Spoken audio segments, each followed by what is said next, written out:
Hey, it's John. Welcome back to the show, and welcome back to the latest edition of the album after. The premise of this series is to talk about a album that came out after an album that would be the band's peak or their landmark album. Today's album that we will be discussing is Fleetwood Mac's Tusk. But before we discuss this album, let me introduce you to my distinguished guest. You no doubt know him from his appearances on our channel, as well as his wonderful YouTube channel, Tim's Vinyl Confessions, as well as his appearances on The Contrarians, or maybe you know him as a now very distinguished author. Tim Durling, my friend, welcome back to the show. Thank you, John. It's always good to chat with you. And yeah, this is a great topic. I've been looking forward to talking about this album. I have as well. So, as I indicated before, we will be discussing Fleetwood Mac's 12th studio album, Tusk. This was a double album. This was released on October 12th, 1979 on Warner Brothers Records. This was the album after this monster of an album, Fleetwood Mac's Rumours. This album has sold to date over 40 million copies worldwide. In the last several years, since the vinyl resurgence, and this has been re released on vinyl, we have future generations after the initial one that discovered this getting into the album. This has been a consistent top 40 selling album for the last several years. But when it first came out in February 1977, it would hit number one in the United States. It'd be at number one for 31 weeks. It would also go to number one in several other countries, such as the UK and Canada and Australia. It would give us four top 10 singles, which you still hear to this day, and several other tracks that hit album oriented rock radio, most notably The Chain and Gold Dust Woman. So, if you are a casual music fan, this bad boy's probably in your music collection. Now, this album did not have the same kind of success. It had nowhere near the same success, but that's to be expected after you're coming after a blockbuster album. This is currently sold 4 million copies worldwide. It hit number 4 in the United States. It hit the top 5 in the UK, Australia, and Canada. It actually hit number 1 in the UK. Whereas Rumours had 4 top 10 hits, this had three singles that hit the top 20. The fourth single only hit number 86 in the United States. So this is a perfect album to talk about for the album after series. So Tim, when did you first hear Fleetwood Mac's Tusk? Wow, this is great. As most anybody that's been following me knows, I mean, I've only been really listening to Fleetwood Mac since about 2013. My wife kind of introduced them to me. I'd say introduced, I knew the radio songs. I knew most of the radio songs, and I knew a little bit about I knew that there was a blues era with Peter Green, and I knew Bob Welsh, but I didn't hear them. I wasn't familiar with any of them. So once I started deciding that this was a band I wanted to check out further, it was probably a couple of years before I actually got myself a CD. The first thing I had this on was a CD. I bought the 2015 remaster. And there's no extra songs on this. It's just the 20 original tracks. Yes, folks, this album has 20 songs on it. That's right. And I it was really I was really curious to hear this because I knew this album had a bit of a reputation as being weird or not nearly as good or it just had this reputation about it. It took a long time to make in those days, uh, almost 3 years, really, because Rumors came out in February of 77, and I think Tusk came out in October or November. It was in the fall of 79. So that's a long time in the music industry. And that's usually it was an album a year steady. It was expected, no matter how big the album was. Now, granted, yes, Rumors was a phenomenon and it was a pop culture, game changer. And that album still has legs to run on today. But Tusk, I mean, in any other band's catalog, would be a successful album. It's Yeah. just that, nothing, you can't do that again. You can't have that success. Michael Jackson couldn't follow up Thriller with an album that sold more. The joke is, oh, Thriller sold 52 million, Bad only sold 37. You're slipping, boy. Yeah. You just can't do it every time. Unless you're like one of those bands that consistently has 3 million sellers. You can keep that up sometimes for a while. But with Fleetwood Mac, there's a reason why the album sounds the way it does. But when I probably knew, to be honest with you, I only knew two songs from it, which were the two most successful songs, the two songs that hit the top 10. But so that leaves 18 songs I'd never heard before. So there was a lot to get into, but so I read a lot about it before I actually got into it. And it's still to this day one of my favorite Fleetwood Mac albums to put on because I've gotten quite used to the running order and quite used to the just the schizophrenic nature of it. It's undoubtedly Fleetwood Mac. It's not like it's a they did a complete 160 and they don't even sound like themselves anymore. But the production's very dry, I find. There's no reverb, but there are a lot of, there's a lot of production, but the production shows up elsewhere. But it doesn't have that pristine sheen over everything that just made, the Rumors and the self-titled and really most of that lineup's music go down so smooth. This is a different animal. Um, but I find it a very rewarding listen. But for the casual new fan to put it on, first of all, you'd probably be intimidated by the sheer number of songs on it. But also, and let's get it out of the way, some of Lindsey Buckingham's songs are a little out there, but there's a reason for that. That's by design. That's my so it was probably a couple of years. I've been really familiar with it for the last little over 10 years. Okay. Well, I knew of this album. I remember seeing the single, I'm sorry, the video for it back in 79. And I remember when the Tusk single was getting played on the radio. I didn't hear Sara that much then. I would hear it a lot more as time would go on. I wasn't familiar with Think About Me until recently. I didn't know this album until last year, which is weird for me as a music fan because I'm a fan of eclectic double albums, but I never owned this one. I've owned Physical Graffiti forever. Okay. I've Yeah. owned Goodbye Yellow Brick Road forever. I've owned The Clash's Sandinista and London Calling for 15, 20 years or more, but I never got around to Tusk.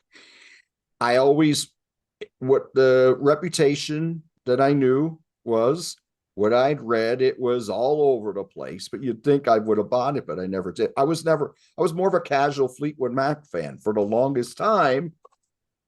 All I had was Rumours on cassette. So fast forward so many years, and then I started doing a bigger deep dive on Fleetwood Mac. A lot of it had to do with this sound that haunts you, which was written by my guest today, Mr. Tim Durling. And it made me want to really get deeper into this catalog. But yes, up until a few months ago, I knew two songs. I knew those songs very well. I only knew of its reputation. So, what we're going to do today is we're going to talk about this album, analyze a lot of the tracks.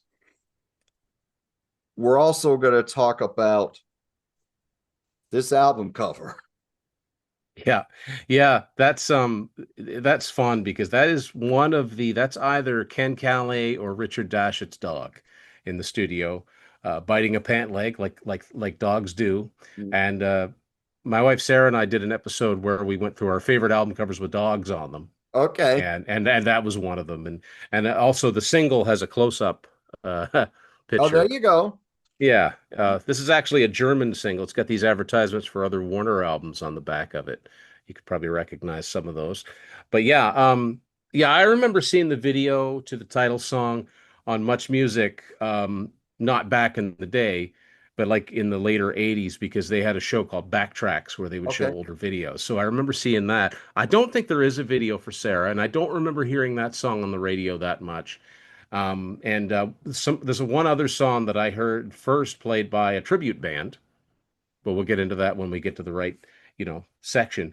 But I'll tell you, if you bought that double vinyl, yes, it was twice the price, which is one of the reasons why it didn't sell as much. But there's a lot in there, not just the music. So each of these records has a cardboard sleeve with some very strange artwork. And that's not where it ends because inside each of these, there's a whole other dual artwork thing. And yeah, thankfully they've reprinted that in the CD. But yeah, these really strange, sort of photo shoot things. And the other one has this, yeah, and that. And then I've never seen another record quite like this that's quite packaged this way. Me neither. So it's got all kinds of, and I read inside the liner notes of the remastered CD that because this album undersold compared to Rumours, that for many years you could find unopened copies of Tusk in any thrift store. That's not the case anymore. Now that the vinyl Right. resurgence is back, when people see those and they snatch them up. I've got an old cassette here to Oh, show off because I nice. love this stuff and I love the look. This is a Canadian cassette. I love the look of the printing on here too. Hmm. Kind of takes and you can Oh, see, I don't know yeah. if you can tell that, but there's a lot of tape inside of There this. is absolutely. Yeah, and it all fits on one tape and it also fits on one 8-track and the 8-track running order is I'm going to say about three-quarters intact. They had to move a Okay. few songs around, but it's not as bad as you might think it is. But yeah, a really gutsy move, and only a band that had the clout of a band I mean, yes, Rumors is one of the biggest selling albums of all time, but it had sold, I don't know how many copies it had sold by then, but it had already sold a lot of copies by then. I So looked they into were able to say to the label, we're going to do something different. exactly. I looked into that, Tim. It had sold 13 million copies by the time Tusk came out. That's crazy. I That's mean, that insane. it sold, it's one of those out, it sold like a household item, Yes. not a piece of entertainment. It's Hmm. crazy. It's like, it's like, I don't know, one in every 10 Americans at 1.0, there's statistics like that, right? Like Right. most households had a copy of it, right? Which is weird that mine didn't growing up, you know what I Here's mean? mine. Yeah. Yeah, I was the have-nots, but so certainly this album wasn't going to come up, but One thing I do have to mention, and I apologize to our viewers for not saying this earlier, I have to talk about who played on this album. yeah. Yeah.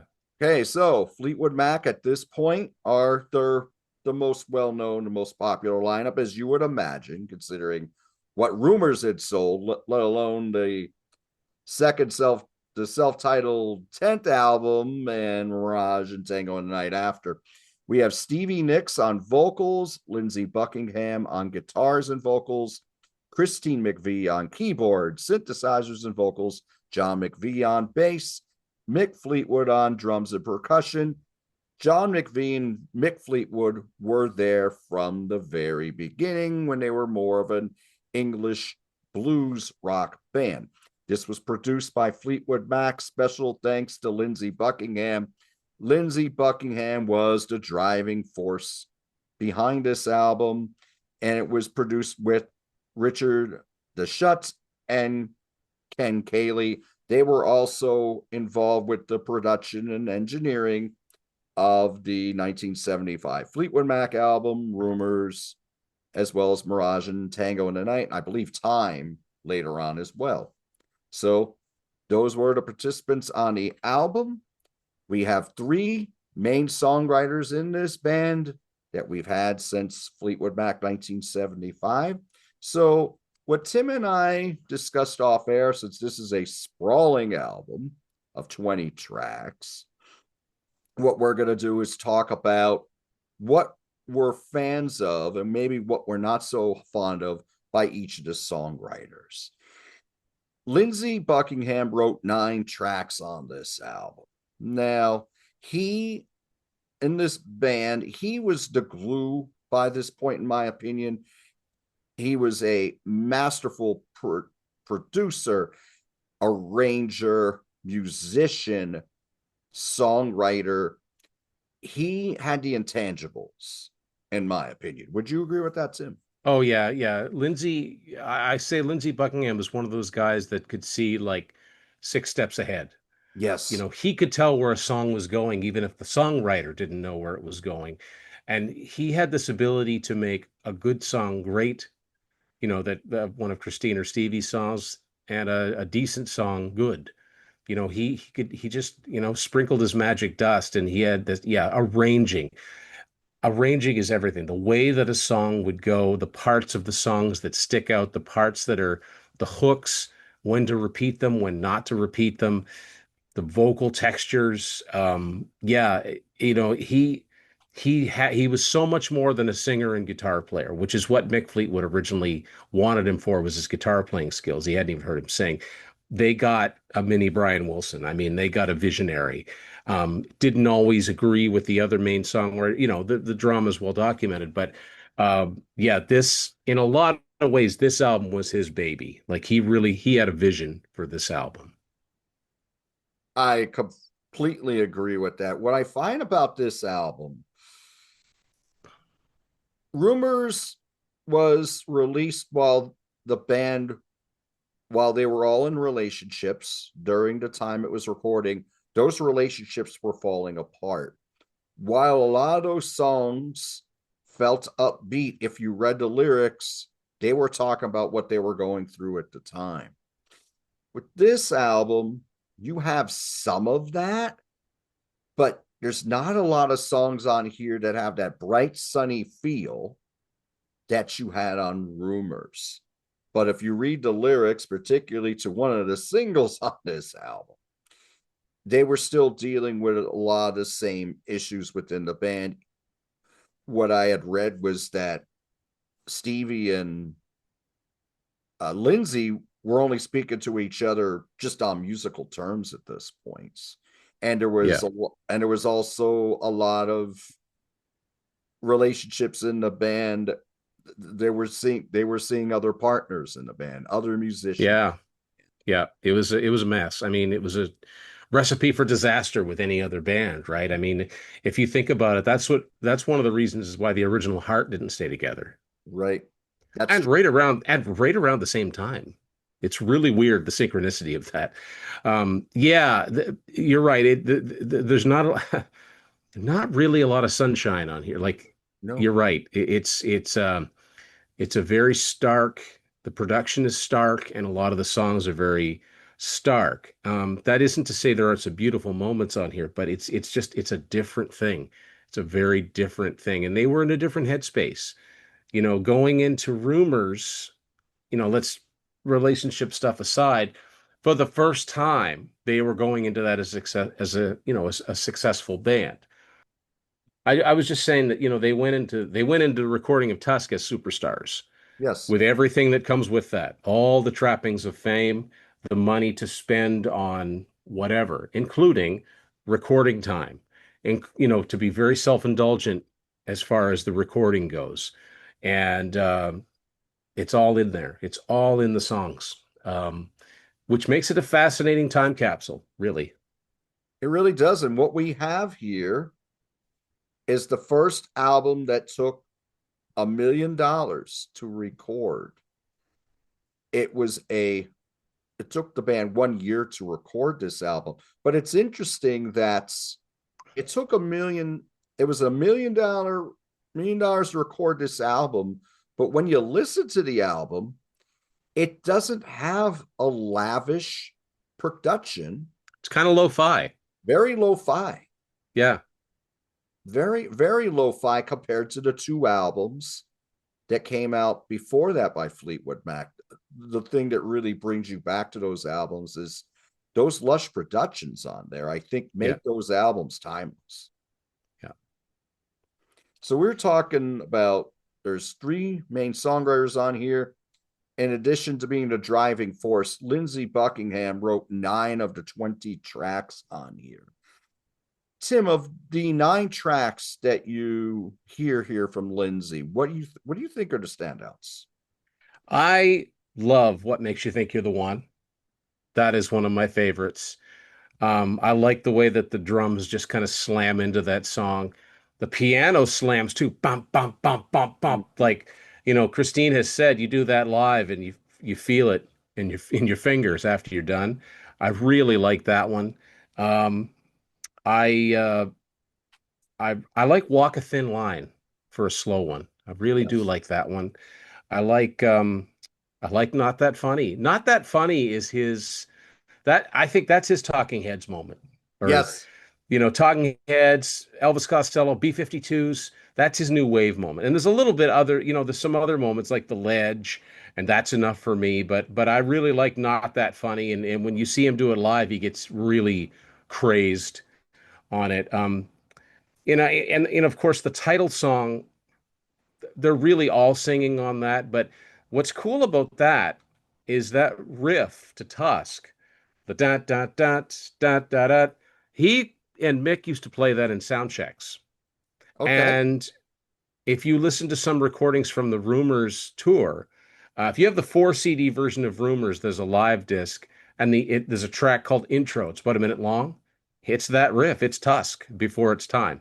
So it's really cool to hear it. But Tusk it has got to be the most bizarre song to ever become a top 10 single. And the only reason it became a top 10 single was because it was Fleetwood Mac coming off of Rumours. I don't think anybody else could have pulled that off. I mean, it has its catchy moments, but it's a very strange song. It's got a drum solo in it. It's got these sort of ominous chanted verses. It's got a marching band. It's Exactly. the title doesn't make a lot of sense in context of the lyrics. It's one of those strange moments that really could have only come out of the late 70s, I think. Yeah, those are I think those are his highlights. But if I had to pick one favorite, probably What Makes You Think You're the One. I really like that song. Okay. I like that song a lot. And I do agree with you. Lindsay was listening to a lot of the post punk and new wave music Yeah. that was coming out, particularly new wave. And you do have songs on here, Not That Funny. Yeah, that definitely has like a David Byrne delivery in the way. Not that funny, is it? Yes. That's more Fred Schneider the way I did that. Oh, But yeah, yeah, you yeah. get the idea. Yes, When that's you don't know what it is. right. Exactly. uh, Here's another yeah. thing you were mentioning about the title song here. I think what helped it be a top 10 was that it was the first single, too. So the Yeah. fans are waiting for something Hmm. Fleetwood Mac after what we had with Rumors. So they're like, let's put this out as the first single. If you put that as the second and third single, I don't think it does what it did. No, I don't think so. And plus, people were expecting it. They were with expectant ears. So when it comes on, you're like, you don't hear anything. And do. Oh, what's this? And you've really got to turn it up loud. Why Mhm. don't you tell? And it's like, oh, what's this? And then all of a sudden don't say that you love me. Like it's just, it's really, that's kind of a new wavy thing too. That didn't sound like anything they'd done before in any lineup. And Exactly. I and but it was unique enough. And I'm not going to say it's a novelty because it's not. It's a song, but it's just yeah, the fact that it was the first single and there was a captive audience waiting to hear what's coming next, especially if you're just like more of a radio listener. Um, I would have loved to have been a fly on the wall at Warner Brothers when they played that album for the Suits. Because I don't think Oh they my had gosh. any A&R people in the studio listening to what they were doing. I think they heard it when it was mastered and finished. And plus, the other weird thing is you talked about how it was important that it was the first single, and I agree with you. There's 20 songs in this album. It's the second to last song on the album. Yes, Usually you either lead off with the first single or it's like the third song. You don't save it until almost the end of the song or at the end of the album. That's very strange in of itself. So I mean, they were definitely they had their own, Lindsay was bowing to no record label pressure whatsoever, and I think it's great. And it is a catchy song, and it's one of those ones it's fun not to get into and bob your head. exactly. As much, and I love that song so much. My favorite of the Lindsay songs on here is That's All for Everyone. I like that. That's a good one. That's nice. I really like. That's very lush. That's approaching the sunshine. It's approaching it. Absolutely. To me, and I hear, and I'll go into this even deeper when I talk about the Christine songs. You hear a lot of what's going on musically at that time in 1979, particularly in the Lindsay songs. You're also hearing something that would have fit in the mid 60s if Brian Wilson had written it. This is so very well crafted and it's very lush. It's so Beach Boys to me. Well, I mean, Lindsay loved Brian Wilson, Yes. so that makes sense. It's got this hypnotic feel that really takes you in. I don't hear a single out of this song. I think it's just a fantastic deep track. I Yeah. like the ledge a lot too. The Ledge is very quirky and very, yeah. It's I describe it in my book as the guitar sounds like it's barely in tune. I Mhm. described it as rubbery. Yes. You hear the strings, you can hear the strings vibrating. But yeah, it's fun. It's right away you see that his songs are going to be a little bit different. Right. And what's interesting is that at track two, after Over and Over, which is Christine's song, which sounds like something that could have came out of the early 70s because it's more dreamy and subdued. Yep. Yeah, very, very unassuming opener. Very strange way to open this sort of grand statement of an album. I like it, but it's a strange opener, I It it think. it is because what and that's the thing. This album, if you're into eclectic albums, this really takes you on a ride because you're thinking, okay, this will be a mellow album from the get-go, and then the ledge is just Yeah. 180. Nope. No, No, it's exactly. not. No. Yeah. So I love the ledge. I love That's All for Everyone. What makes you think you're the one? I was reading the liner notes, and it was saying that Mick Fleetwood was hitting a shoebox on one of these songs. I think it's this song, but it Yeah. doesn't say Yeah. it. Shoebox, Kleenex box, they were all manner of percussions. But I mean, that's nothing new because secondhand news, he's hitting a chair. So Oh, whatever it yeah, took to that's get right. the sound that was in Lindsay's mind, if a regular drum set didn't do it. Oh, Yeah. exactly. So Christine McVie is is a prominent songwriter on here. She has one of the singles, and Think About Me. She's written 6 tracks on this album, one which we talked about a little bit already with Over and Over. I love what she brought to this album. It's Yeah. interesting though how most of her tracks are at the beginning and at the end. Yeah. The sequencing is very interesting. It is. Having heard it the way it is, it's hard to think of it another way. But it is a strange sort of distribution of the three, not just songwriters, but the three voices in the band. But yeah, somehow it works. But yeah, she brought some great songs for this album, and whereas Lindsay wanted to shock and awe, and he wanted to, you know, give the middle finger to the music business and do whatever he wanted. I really think that that Stevie and Christine were just going to come up with another batch of songs, and but they still have that stark lo-fi recording. I think well, it just makes it sound like a unified album, no matter what, because of that production locks it together. I think. Yes, very much so. What are other songs on here that Christine brought to the table that you really enjoy? I really like Brown Eyes. I Yes. like that one a lot. That's very catchy. That it's mellow, but it's really cool. I like the sha la la kind of chorus. That's really hooky and gets in your head. I like Honey High.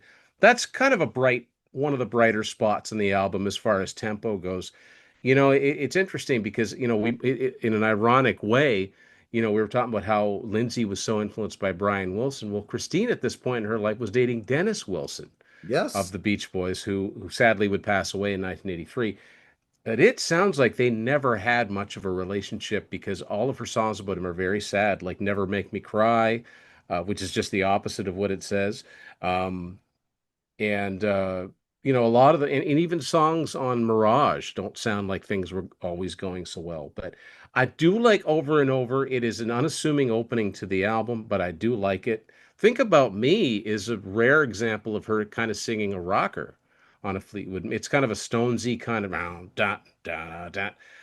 Top 20, I think it peaked at 20. I don't ever Yes. remember hearing it on the radio, I don't. but And you don't normally hear songs that peaked at number 20 unless you're listening to deep tracks or you know uh, somebody that special a show that specializes in that. But um, Brown Eyes might be my favorite. Never Forget's another good one. The closer that kind of closes the album on a positive note.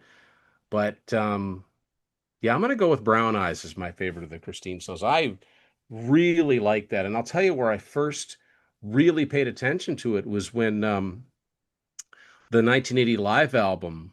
I got the reissue of that a couple years ago, okay. and it was originally a double. It's a three CD set, but there's an extra disc of songs, and some of them are from later, some of them are from Mirage Tour.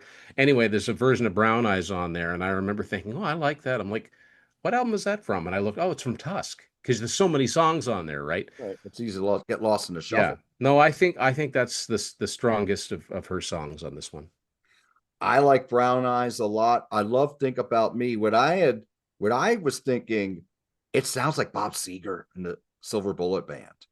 Because Yeah, just I never thought of that, but yeah, it does with those kind of chords and because right around this time he was between Stranger in Town and Against the Wind. against the wind. Yeah, Yeah, he was arguably at his peak at this point. This rocks like that prime period of Bob Seger.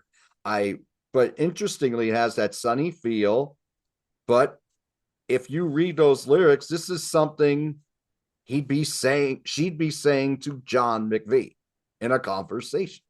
yeah, yeah. And I love, her and Lindsay sound so good together, and you can They hear do. him on this song a lot. The baby once in a while, yeah, it's great. It's really good. That's probably my second favorite of hers. My favorites are Think About Me and Never Forget. Yeah, Never Forget is very melodic, has a very nice bridge on here. The harmonies are wonderful, ends the album on a high note. And it's weird that this is the last song to me. This is yeah, the album, this is the song that ends the album. I listen to this, I'm like, this should have been a number one. I think this is catchy enough that it could have been the a fourth single. single. Yeah, yeah, And it's interesting that this is what ends the album. What do I think should end the album? We'll get into that in a little bit. But you have a lot of this is mostly a moody album lyrically, and we're kind of going all over the map musically a lot because of what Lindsay's bringing to the table. But this is one of the few songs you could say is really, really sunny. Now, a song like Honey High is very sunny as well, which is very, very good. But yes, Never Forget and Think About Me over and over is a wonderful opener too. And it's interesting how Over and Over to me and a song like Never Make Me Cry, it has like an early 70s singer yeah. songwriter. I mean, these songs could have fit on Future Games Yes. or Bare Trees or one of those Bob Welch era albums. I mean, that was just the type of songs that she wrote. Right. And back then, those albums, from my from what I've heard from them, they didn't really have very lavish productions back then, like from the Bob Welch era. I mean, Right. You know, they're very early 70s sounding, but yes, that's one of the things about writing my book. I've gained a whole appreciation for that era. And I think a lot of people that like this era, like the Buckingham Nicks era, need to go back because that's the seeds of that California sound are there. Especially some of Christine's songs. I mean, that's the familiar voice that you'd hear. But yeah, yes, you're right. I mean, they are very early 70s as opposed to turn of the 80s. exactly. Has that more like kind of Carole King feel to them. Yeah. Those Yeah. songs have with the way that she writes them and the presentation, the piano, and all that. So now let's go and talk about the Stevie Nicks tracks. She has 5 tracks on here, and in my opinion, they're all great. But I'd like to hear what your favorites are, Tim. Well, I think that there's something so compelling about Sara. I mean, that's um I'll get the single for that too, by the way, or Oh, a single nice. for it. Yeah. Um, that song, like a lot of her lyrics, it's not about one situation, but if you read about what was going on, it's very sad. Like there's a melancholy in that song, but it's gorgeous. The arrangement. I love like Mick just on the brushes. Um, Lindsay's guitar is just right. Um, it starts out like it's going to be upbeat, da da da da Mm. da da da, da. But then that whole dun dun dun dun, dun, like it's so drowning in the sea of love. I mean, it's just heartrending. It's a great song. But I would imagine that the Suits at Warner Brothers again, that's the fifth song on the album. Once they got to that, they were probably like, "Oh, okay, we can put Yeah. this out. This has this has commercial appeal. Um, it's fantastic. I've got to put that at the top. But right beneath that is the song that was the fourth single and did not do well, Sisters of the Moon. This is the song that I first heard when my wife's name is Sarah with an H, but anyway, we saw a tribute band from California that tour all over North America called Rumours. Okay. They are fantastic. They're in character, and their whole thing is the first set. They're dressed like them from the Rumours era. Their Lindsay has a big hair and the open shirt and all that. But by the time you get to the second set, they're very slicked up for the 80s, right? Anyway, um, no, I'm sorry. That's true. Everything I just said is true, but that's not where I heard the song. Um, there's another traveling troupe of musicians called Classic Albums Live. Okay. They're and what they do, they don't attempt to look like whoever it is. They will play an album from start to finish in full sequence, and then they'll come out for a second set and do assorted songs from whoever it is. Okay, so we saw them do the Rumors album, and it was great. But the fun part about I mean, it's fun seeing them because you sometimes get to hear songs you normally wouldn't hear. Some of the deeper album tracks.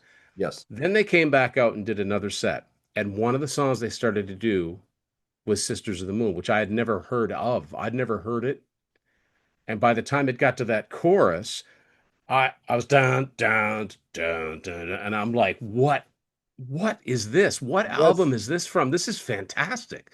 This rocks. And if you think about it, it's kind of a prelude to her solo career. This could Yes. have this isn't all that removed from Edge of 17. I mean, the whole like lyrically and it's kind of rockier, you know. But it's great. I can see why it didn't do well as a single. It's not single material. I'm surprised that it was chosen as a single, but it's fantastic. It's a great song. Um, I I like Angel. I think that's one of the catchier. That's That's one of, dare I say, the less depressing songs of hers on this album, and it's Yes. pretty upbeat. What's funny is that it's one of, I think, three songs in the Fleetwood Mac catalog that there are two completely different songs with the same title. Because there's a song on, I want to say it's Heroes Are Hard to Find by Bob Welch called Angel. Okay. They also have two songs called Without You, and there's another one, and it's gone out of my head. But yeah, but I like that one. And I mean, it's beautiful, but boy, is Storms an emotional gut Yes. punch. You know, I Really. describe it in my book as like it was one of those moments I sat back and wrote it, and I thought, is that good? If somebody else wrote that, I'd think it was good, but is it? Just bear with me here. Okay. Really. Storms. So I say take Sara, slow the tempo way down, add a dash of despair, fold in a generous helping of regret, and you've got storms. Yes. Whew. I think this is a lot to do with her brief relationship with Mick and how that was just, a mistake from the get-go and then, but it was but I mean, it's compelling, but boy, is it's just you just feel like, oh. Yeah. So, my favorite is Sara, followed by Sisters of the Moon. Sarah to me is the knockout track on the album, if there would be one. As soon as you and I was, it's funny you mentioned the record executives when they're probably listening to this album. It wasn't until number 5 where we got, the classic Stevie Nicks song. Like, oh, okay, now we Yeah, know. like Think About Me is the third track, and it's good, but I think they would probably think what most people thought. It's good, but we don't want to lead with it. Yes, I would agree with that. Yeah, we don't want to lead with it. But I mean, Sarah's got that kind of intro that's sort of perfect for DJs to talk over. It doesn't give you a lot of space, but also it Yes. catches your attention. It's very catchy, and it doesn't let up in its catchiness. And when it was released on this album, Tusk, it was 6.5 minutes. Yeah, They had to cut this down to 4:37. yeah, And the original CD versions had the cut version, but the version I have from 2004 has the full version on it. I think Sarah is it's a classic. I if think I'm not mistaken, I think the first time that I'd have to get it to check, but I think I'm right about this. The first time the full length version of that was available on CD was when the Greatest Hits came out. I okay. think I think they put the full. I could be wrong about that, but and there's one thing that Stevie hated was to edit her songs, but yeah, a 6 minute song is just not going to make, especially when there's not that much variation, because Right. she would write countless different verses, right? And that's something that Lindsay was very good at is like, look, we gotta cut it down. Exactly. Yeah. He knew how to edit and make a song tighter. Yeah. And remember when this album came out in 1979, the singles were coming out in 79, 80, everyone. AM still the basic rock radio format here in the United Oh States. yeah.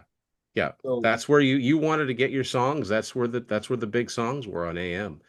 You know, Fleetwood Mac were the type of band that would cross over to rock radio, but you wanted the people that you didn't just want the serious record buyers. You wanted the casual. You wanted everybody to buy it. exactly. I love Sisters of the Moon. I like you. I don't think it should have been a single. I thought it should have closed the album proper. Yeah, It's yeah, kind of like Gold Dust Woman, yep. but it's I a agree. more rocking and emotional version of Gold Dust Woman. Yeah, I think it's like a fantastic album track. I love that. Angel, one of the few songs on here, which is more sunny and poppy. We got some yeah, great bass playing from John McVie on this as yep, well. This could have been a single too. This could have probably worked on Rumors. I don't yep. and I don't think there's too many songs on this album that you could picture being on Rumors. This Yeah, no, that's true. yeah. Like, there are songs on the self-titled and Rumors that could be interchangeable, Yes. but but Tusk is like there's a big line in the sand. Yes. And there's a line after it too, because it's not like you could hear any of these songs on Mirage either. Although I've always found it strange based on the Christine songs that were the third singles. I think that Love in Store from Mirage sounds more like it came from this album. And Oh, Think About Me sounds more like it could have come off of Mirage. That's just my opinion. Because Love in Store has that the drum sound's not as thick. It's more like the other side. It's I would have lost a bet on that if before I knew. I would have said, "Oh, well, that sounds like it's from Tusk." No, it's not. And that sounds like it's from Mirage. No, it's not. excellent point there. And I totally agree with you. Yeah. Beautiful Child has this nice lullaby feel. It's more dreamy and hypnotic, but Storms kind of has that same kind of feel as well, and does Sisters of the Moon. Yeah. I think what she brought to the table here, I think all of her songs are very, very strong. Yeah. Sara, though, Sara's denied. Oh, that's that Sarah, and I mean Tusk is well known because it's so unique, but Yes, just taken on its merits as a song, I think Sarah is the Fleetwood Mac standard from yes, probably the only one from this album that's, would you'd want it to be in a set list. yes. I would agree with that. This is a double album. Okay. Would this have worked better as a single album, in your opinion, Tim? Well, I mean, you always think about that when there's, especially in later days when there's big gaps. Like, I don't want to jump ahead too much, but I think the album Say You Will that came out in 2003, Yes, that's a victim of the CD age because that's got 18 songs on I it, agree with that. 20 songs if you get the deluxe. And because there are so few Fleetwood Mac albums in this decade or this century, I would have preferred two 10-song albums for 3 4 years apart. Then we would have had two albums to discuss. I wish they'd have done that with Tusk. I don't know how it could have been any different because you're only 2 years. You're 2 years from uh, Rumors. You're 3 years away from Mirage, but you're only 2 years away from Mick, Lindsay, and Stevie all putting out solo records in '81. That's So I true. don't know where this would have fit any other way, and I don't know what songs you would cut necessarily, or where the dividing line would be. I don't think it's as simple as the first 10 songs and the next 10 songs. I think you'd have to get creative with what makes sense to have because like you said the distribution of the three singers has to be a consideration too. That's true. So I don't know, maybe if they'd have come out with this album, I mean, I suppose they could have come out with a 10-song album in say mid 79 and then in mid 80 come out with another album. And they could have still put the live record out, but I think the live record was more the record label saying, we got to do something about, all these returns, like all these unsold copies. And yes, it's another double album, but people will look at it and see all these songs that they know. So I think that was more of a record label thing. I don't think it's very rare that a band's like, you know what? Let's do a live record. I don't think it works like that usually. I could be wrong, but I don't know. I'm kind of glad, like I'm glad it is the way it is. But I mean, if it was two 10-song records, we wouldn't know any different. Like I've always had this thought. You'd mentioned Physical Graffiti again because Zeppelin had so few albums. Wouldn't it be great if you had another set of cover art and if they'd have split Physical Graffiti into two? Maybe some of the songs that were on Coda ended up on, you know, Interesting. either way, whatever they put out after Rumors, there was no way it was going to sell like Rumors did. That was a phenomenon. They proved that they still had big selling albums left in them. But I think obviously Lindsay needed to get this out of his system. And if you're going to follow up a big album like that, you might as well do a complete 180 and then get back on course. Because I think that by the time that Mirage came out, and now Mirage, I think is a fine album. I think it's really good. It's probably the album Warner Brothers would have preferred to get in 1979. But the fact of the matter is that sold half of what Belladonna sold. So Yes. things had changed by the dynamics and the power shifted. But for now, I'm glad we have this almost curio from, the most commercial of commercial universally loved bands, they've got this album that's got some very avant-garde material on it for such a mainstream act. It's admirable. I would agree with you. Before the more I listen to this, the more interesting I think it is. And I think Lindsay's songs, while most of them are not my favorites on the album, they work. They make it really, really, really interesting. A lot of his songs are shorter, Yeah. which I think gives you a reprieve from some of the songs that are clocking at 5, 6 minutes or so. I mentioned before what I think he really brought to this album was the create making it very creative, just adding the right touch to a lot of these songs, the sparse guitar lines, the certain hooks he's bringing in. But I like that it's it can go, it could feel like a typical Fleetwood Mac song, Fleetwood Mac album, and then you get something that wouldn't sound at all like it would be on a Fleetwood Mac album. No, more like a solo album. Right. Exactly. Mm. It would sound Yeah. like his solo material, but I think it really works well as a piece. And the more I listen to it, the more I enjoy it. And like I had mentioned, I do like albums that are a little unusual and eclectic. And I think when you put all three of them together and what John and Mick are bringing here, because you still have fantastic performances from them. Mick is still one of the great drummers in rock and roll at knowing what to bring to each song and always keep Yep. steady beats. Yeah. I And think it John's an overlooked bass player too. I mean, he always is. plays just the right thing. And as a rhythm section, they have had to play just about every type of music throughout their career, and they always get it right. I agree with that completely. Yeah. So, how would you rank Tusk on a scale of 1 to 10, Tim?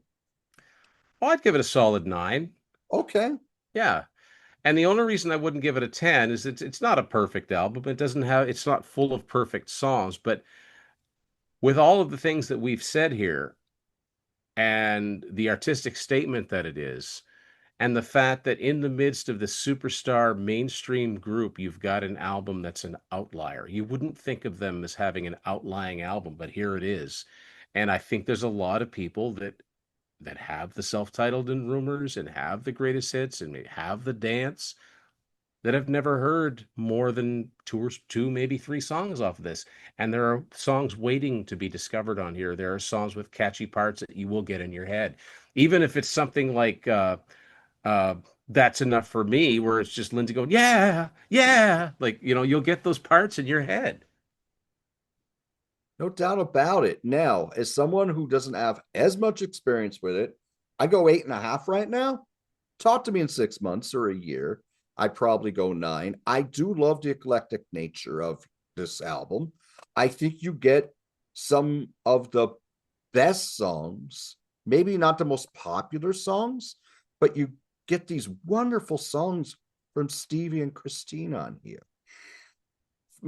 For Lindsay, there's a few that I really, really enjoy, especially That's All for Everyone. But I like the eclectic nature that he's bringing in because he's bringing in songs that are a lot more frantic and Yeah. energetic, and then occasionally very dreamy, just like That's All for Everyone, which I mentioned before. A lot, and we also get a glimpse into the future with some of these songs that are have a little more of a new wave feel, which I think really, really works. I think as a piece, I think this works very well. I don't think there's a clunker track on here. There's nothing on here that I would say, oh, this shouldn't have been on the album at all. Maybe I would change a little bit of the sequencing, but I think it's weird because what I've read about this album is it's called the Ultimate Cocaine Album Yeah. because there's lots of dreamy, slower songs, and you get something that's really frantic and Really frantic and yeah, yeah. Yeah. Yeah. The highs and lows, literally. right. When Yeah. I listen to this, I don't know how big a Todd Rundgren fan you are, but his album "A Wizard, a True Star," I think, is a little similar to this. and the fact that you have like a bunch of songs that are really fast and then it gets really lush and dreamy for a while, and then it picks up the pace again. Not quite as it's not doesn't do it quite as much as Tusk does, but that album, which is a double album, I think works very, very well.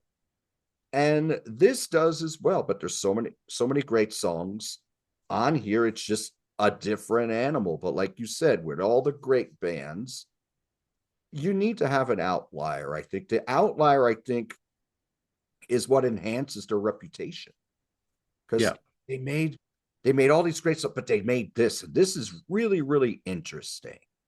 It's definitely the most artistic of the Yes, five albums this lineup did by far. And the interesting thing is that where I've said, like, where Stevie and Christine, those songs, given the different treatment, would probably fit on any adjoining Fleetwood Mac album and time period.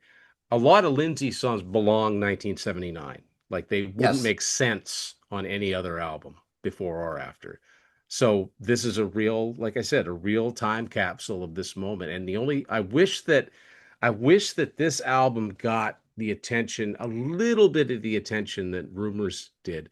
Specifically, I wish there was a documentary about it. I really wish there was a documentary on the making of Tusk, like there is for Rumours, like the classic albums series in the UK did, because it deserves it. It's such an interesting album, and maybe there will be. I suppose there could be still, but um, yeah, I'm just glad that we have it to go back and say, remember when they got really weird once?